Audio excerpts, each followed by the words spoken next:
Penyusunan Prolegnas Prioritas 2021 sempat membuat saya bertanya-tanya. Dalam data tersebut, terlihat ada upaya akomodir rancangan undang-undang kontroversial usulan pemerintah.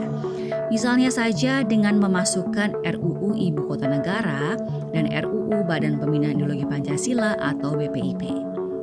Perjalanan kedua rancangan aturan ini pun bisa dibilang mulus. RUU IKN misalnya menjadi prioritas karena menjadi dasar hukum untuk segera membangun ibu kota baru. Draft RUU tersebut juga sudah beredar sejak 2020, namun belum diserahkan secara resmi ke DPR.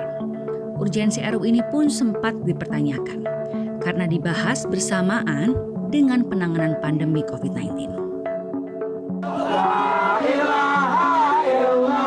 RUU BPIP yang merupakan nama baru atau baju baru dari RUU Haluan Ideologi Pancasila yang sempat menuai kontroversi di pertengahan 2020.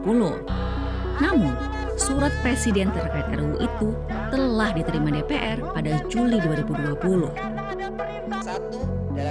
Selain soal RUU yang bisa dibilang tiba-tiba masuk ke prioritas 2021, semakin menurunnya capaian legislasi juga patut disoroti. Menurut peneliti Forum Masyarakat Peduli Parlemen Lusius Karus, penurunan kinerja anggota Dewan erat kaitannya dengan dinamika politik di 9 fraksi, di mana para wakil rakyat sekarang cenderung ikut apa kata partai yang terbagi di dua kelompok besar, oposisi atau koalisi. 575 anggota DPR itu menjadi sia-sia kemudian gitu ya, ketika kemudian mereka hanya menyuarakan 9 pandangan berbeda dari 9 partai politik yang ada di DPR gitu ya. Jadi ketika anggota DPR-nya sendiri saya kira makin semangat dari dirinya sendiri untuk kemudian bekerja sebagai wakil rakyat dari daerah pemilihan.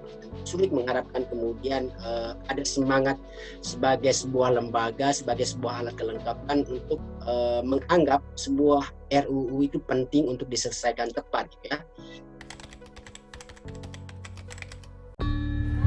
Capaian legislasi DPR di periode 2014 hingga 2019 adalah sebanyak 21,6% atau 41 RUU. Jumlah tersebut lebih sedikit dibandingkan periode 2009 hingga 2014 yang mencapai 69 RUU atau 27%. Artinya dalam 5 tahun atau dalam satu periode DPR menelurkan 8 RUU saja per tahunnya. Nah, di tahun 2020 kemarin DPR mengesahkan 13 RUU. 10 diantaranya adalah undang-undang kumulatif terbuka dan hanya 3 yang merupakan capaian prolegnas prioritas. RUU KUHP dan RUU Lembaga Permasyarakatan yang sempat masuk di prolegnas 2020 itu harus tersingkir di daftar prolegnas prioritas tahun ini. Berbicara soal target, tentu harus tinggi, namun juga harus realistis. Wakil Ketua Badan Legislasi DPR Ahmad Baidowi mengatakan minimal 30% dari daftar prolegnas prioritas 2021 yang bisa disahkan di tahun ini. Atau dalam kata lain 9 RUU bisa dihasilkan di sisa masa kerja 3 kali masa sidang atau maksimal 5 bulan saja.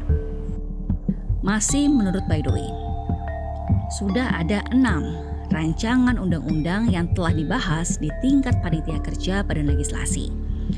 Keenam RUU itu adalah RUU Penghapusan Kekerasan Seksual, RUU tentang Keolahragaan Nasional, RUU tentang Pendidikan Kedokteran, RUU Pembentukan Pengadilan Tinggi Tata Usaha Negara, RUU tentang Pembentukan Pengadilan Tinggi Keagamaan, serta RUU Kejaksaan.